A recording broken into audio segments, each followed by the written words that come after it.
스승의 주일입니다. 예식이지만 그래도 그 형식 안에 내용을 담을 수 있기 때문에 이 시간 우리가 짧은 예식 혹은 형식을 저와 함께 모든 성도가 동참해 보도록 합니다. 먼저 어른들은 후세대들에게 미안한 마음이 없지 않습니다. 또 부끄러운 마음도 없지 않습니다. 그럼에도 불구하고 어른은 어른입니다.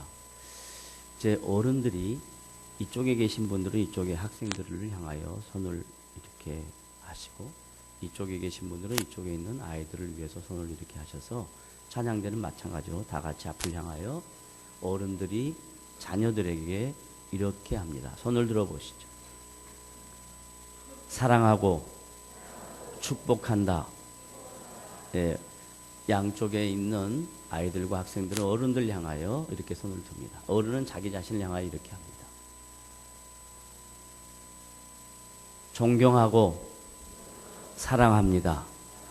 예. 그리고 교회에서 가르치는 자들이 있습니다. 먼저 목사의 역할과 기능 중에 목사는 가르치는 자입니다. 그래서 스승의 주일에 목사와 또 그리고 교회에서 아이들 교육을 가르치는 교사들이 계십니다. 그분들을 향하여 이렇게 표현하겠습니다. 잘 가르쳐 주셔서 고맙습니다. 이렇게 합니다. 시작. 잘 가르쳐 주셔서 고맙습니다. 네. 이제 로마서 9장 6절부터 8절 말씀 함께 생각합니다. 지난 주일에 동일한 본문으로 우리가 함께 이 말씀의 의미를 나누었는데, 지난주의 말씀의 핵심은 이것입니다. 혈통으로,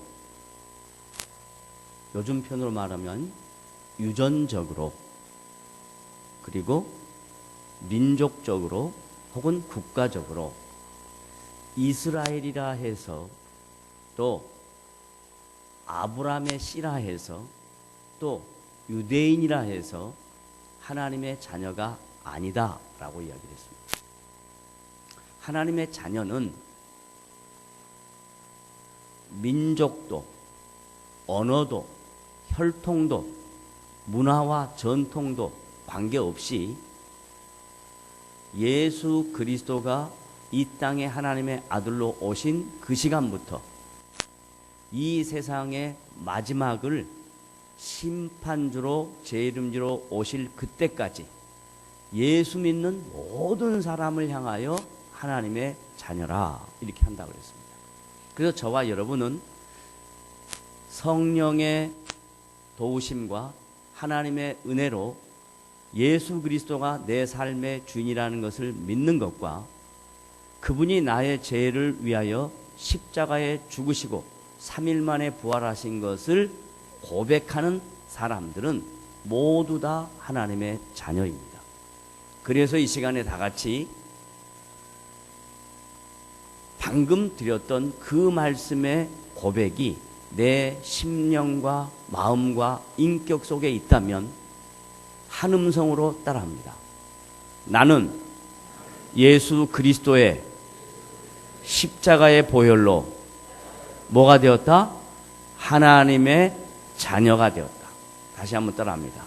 나는 예수 그리스도의 십자가의 보혈로 무엇이 되었다? 하나님의 자녀가 되었다 라는 겁니다. 이 하나님의 자녀는 선한 행위의 결과로 얻어지는 것이 아닙니다. 그것을 좀 더 풀어서 설명하면 내 수고와 내 노력과 내 열심으로 하나님의 자녀가 되고 싶다고 해서 자기의 의지를 발동해서 얻어지는 결과가 아닙니다. 왜냐하면 모든 인간은 선한 의지를 갖고 있어도 그 선한 의지를 행할 능력이 없습니다. 태어날 때부터 오늘 유아 세례를 받은 아이들이 뭘 알겠습니까? 그럼에도 불구하고 인간은 아담 이후로 말미암아 모두 다 죄인입니다. 죄인이라는 말은 죄를 지었다라는 말보다 선한 일을 할 수 있는 능력이 없다라는 이야기입니다. 아이들이 태어나서 인지를 하고 그리고 자신의 표현을 할 수 있는 때가 되면 금방 확인할 수 있습니다. 어떤 부모가 아이에게 나쁜 것을 가르치겠습니까? 그런데도 불구하고 아무한테도 교육을 받지 않았는데 인간의 본성으로 자기 것을 챙기려고 하는, 자기 것을 뺏기고 싶지 않는 이 인간의 소유 욕심이 갓 태어난 아이가 인지를 하게 된 그 순간부터 확인할 수가 있습니다. 그래서 우리는 그런 모습을 보면서, 그 유아를 보면서 천사같이 아름다운 눈망울과 아무것도 모를 것 같은 아이를 보면서 마음속에 저런 아이에게 무슨 죄의 소욕이 있겠는가 이렇게 생각할지 모르지만, 아이가 인지하게 되면 인간은 누구나 다 자기 것을 지키고 싶고 뺏기고 싶지 않는 소욕이 있습니다. 그래서 선한 의지와 각오와 결단으로 선한 일을 할 수 있는 능력이 우리 모두에게는 없습니다.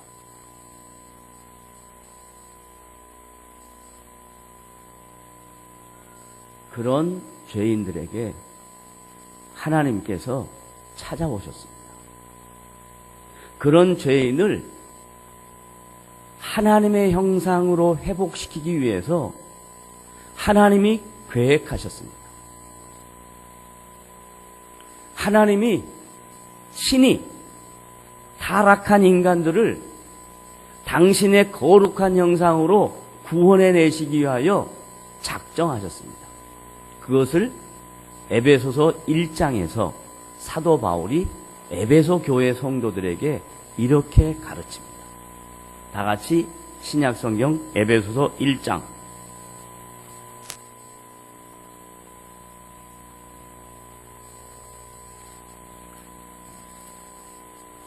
310면 찾아봅니다. 신약 성경 310면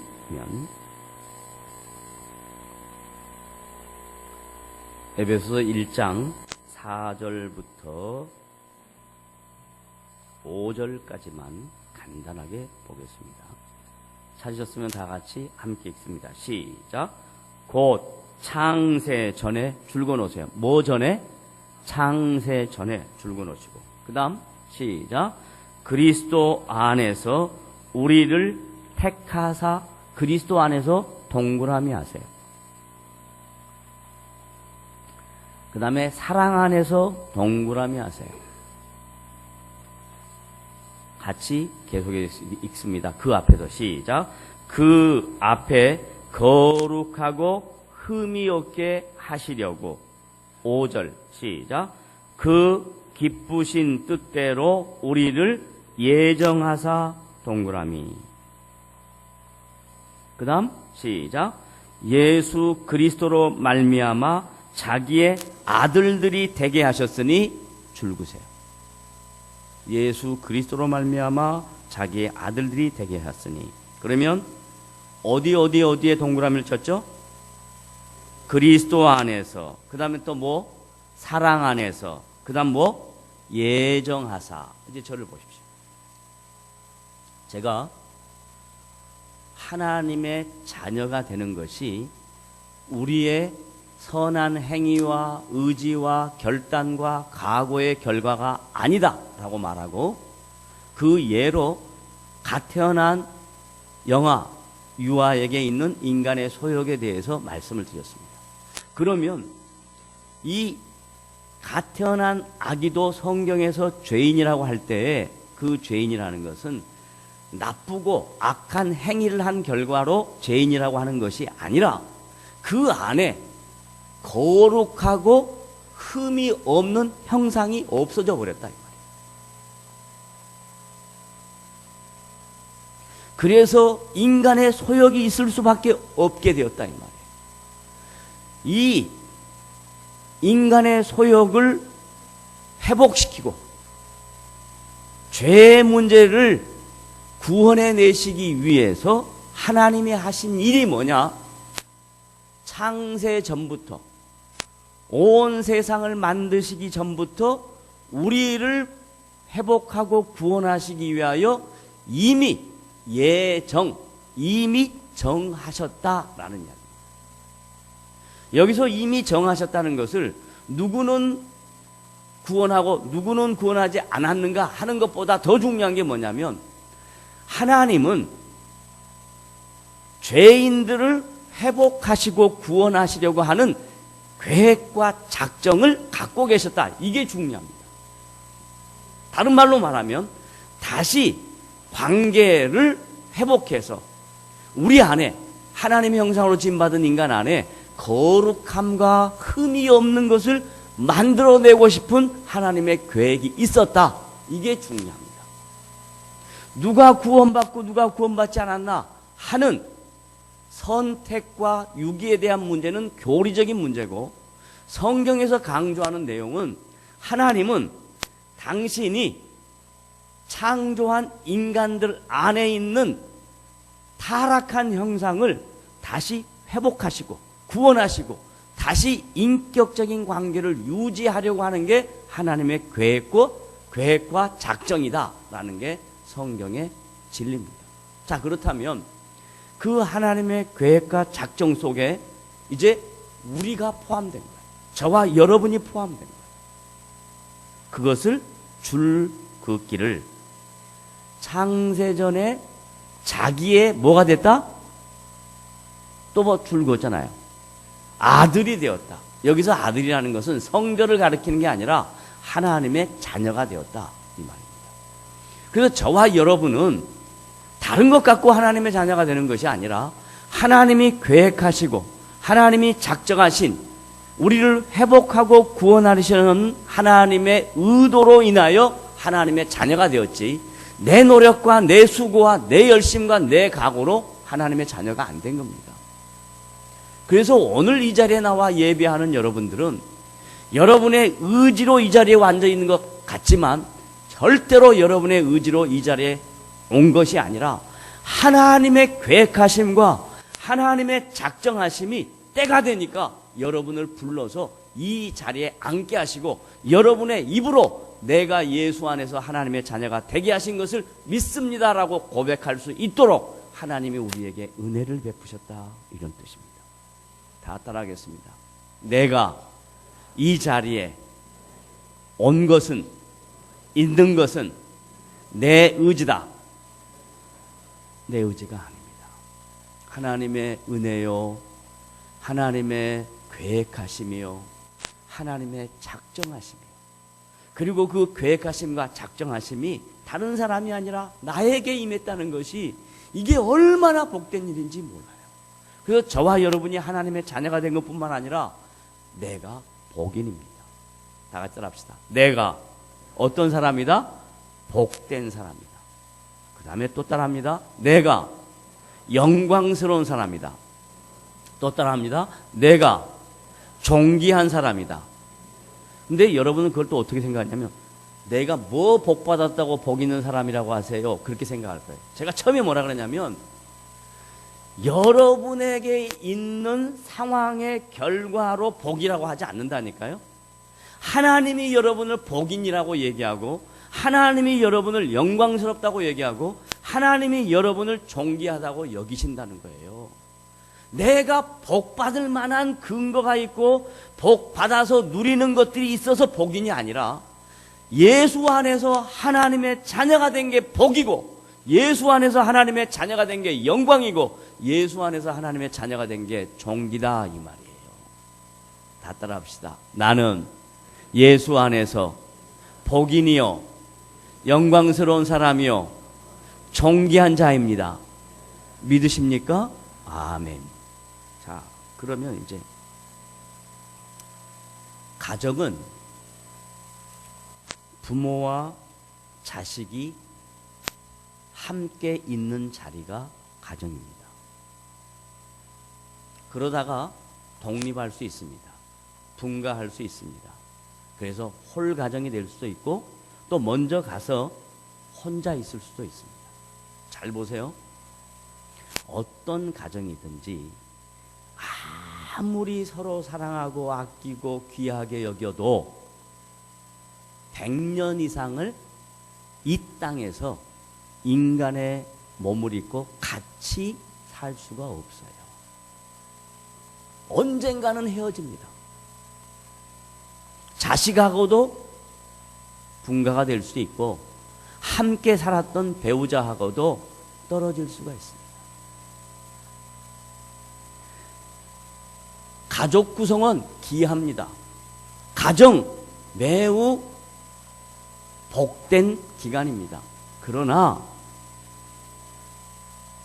이것은 임시적인 것이에요. 일시적인 것입니다. 그래서 지혜로운 사람들은 인생을 이렇게 비유합니다. 여러분 잘 아시죠? 인생은 예술은 뭔 말이에요? 다시 인생은 땡땡 예술은 뽕뽕 뭐예요? 인생은 짧고 예술은 이 정도도 몰라. 정말 수준이 이건 뭐야? 다시 인생은 짧고 예술은 길답니다. 이 말 뭔 말인 줄 아세요? 예술 작품들은요, 베토벤의 합창곡은요, 몇백 년이 지나도 사람들의 심금을 울려요. 레오나르도 다빈치의 그림들이 몇백 년이 지나도 정말로 훌륭한 그림으로 남아 있어요. 박물관에. 그런데 여러분이 아무리 훌륭해도 여러분이 박물관 속에 살아있는 사람으로 남지 않는다고요. 누구에게나 인생이란 짧은 시간, 한정된 시간이 있다 이 말이에요. 인생은 짧습니다. 그래서 성경은 인생을 뭐라고 이야기하냐면 나그네라고 이야기합니다. 흐르는 물이라고 이야기합니다. 잠시 피었다가 지는 꽃이라고 얘기합니다. 이건 전부 다 상징적이고 비유적인 것이지만 인생은 한계가 있다. 유한하다.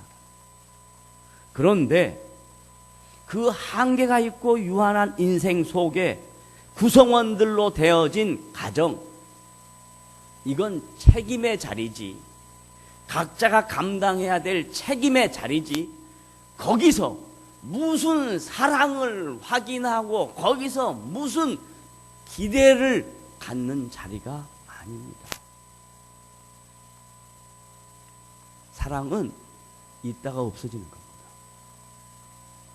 기대는 하는 만큼 실망이 큽니다.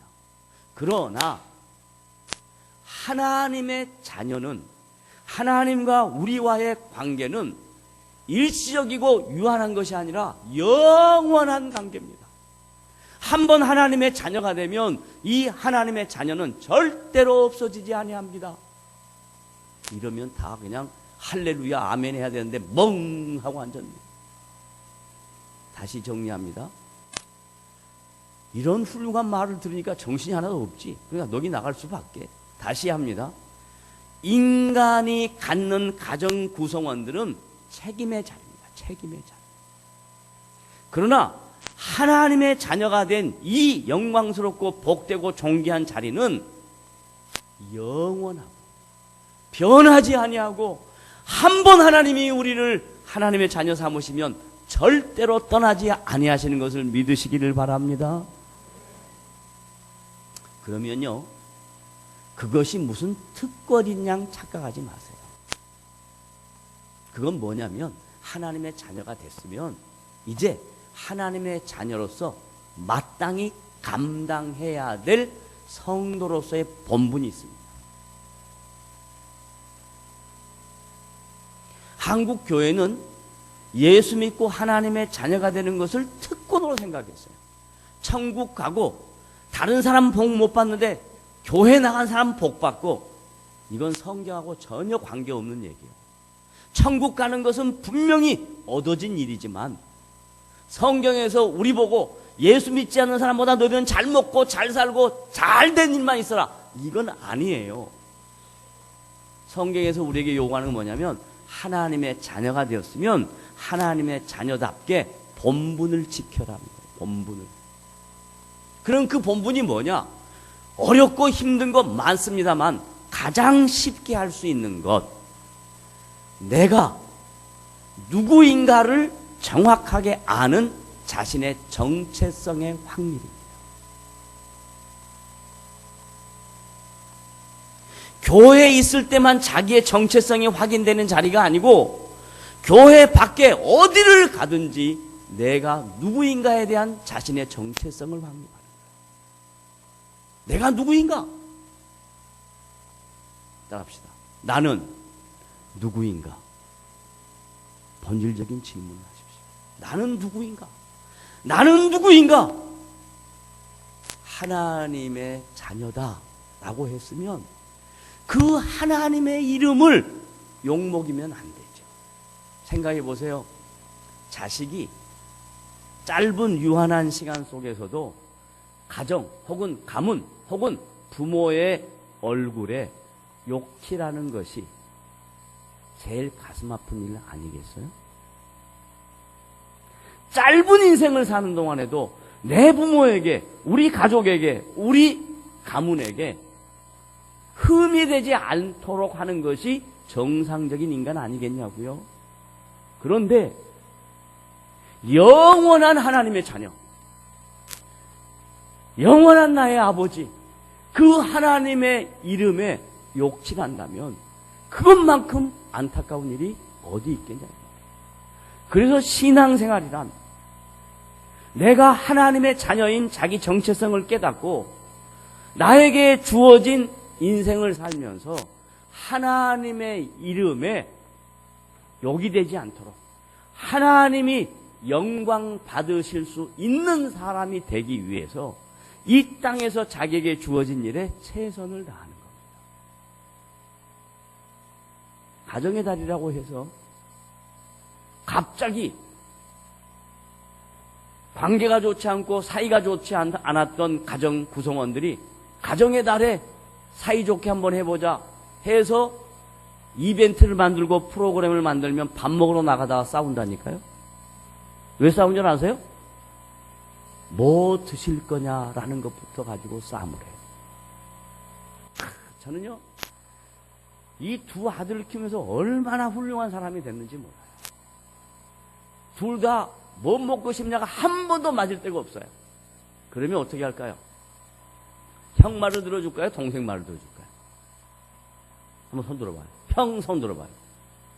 동생 손 들어봐요. 둘 다 손 들어봐요. 그렇지. 와, 우리 김태환 먹는 걸 제일 좋아해.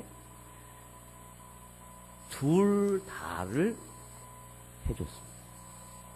왜냐하면 너무 잘 먹었어요. 뭐 먹을래?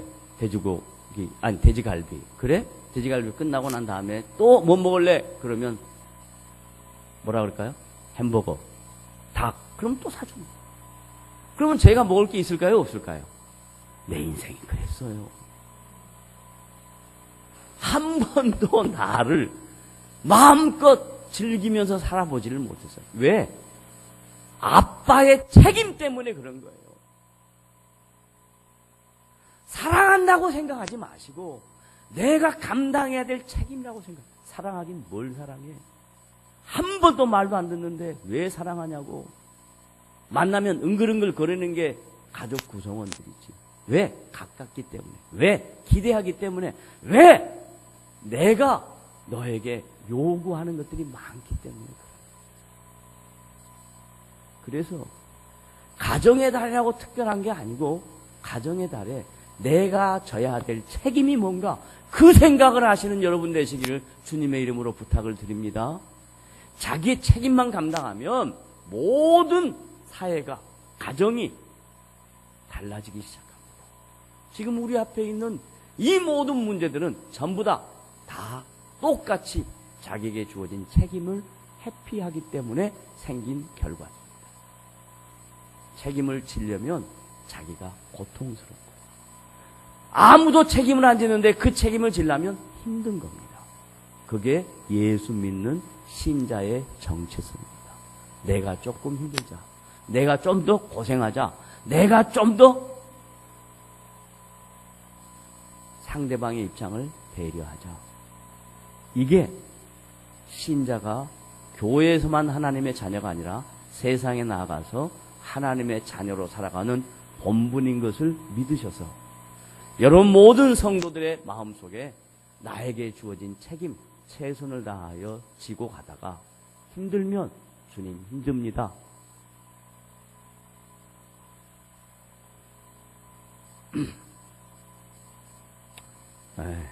그리고 그 책임을 지고 가는 십자가의 길과 고난의 길을 하나님이 몰라 하지 아니하시고 우리에게 미래의 영광으로 갚으실 것을 믿으시기를 바랍니다. 이게 5월 첫째 주일날 가정의 달에 우리가 함께 생각해 본 하나님의 말씀입니다. 사도 바울이 로마서 9장에서 6절부터 8절까지 하나님의 자녀가 무엇인가를 설명했습니다. 약속의 씨로 말미암아 하나님의 자녀라고 그랬습니다. 그 약속의 씨는 예수 그리스도에 의해서 주어지는 하나님의 자녀됨입니다. 우리 모두 다가 예수 그리스도 안에서 하나님의 자녀인 것을 확인하고 이 복되고 영광스럽고 존귀한 책임과 자리를 세상에게 빼앗기지 아니하는 복된 지체들이 되시기를 주님의 이름으로 부탁을 드립니다. 기도하겠습니다. 하나님 아버지 감사합니다. 오늘도 우리에게 귀한 말씀으로 격려하시고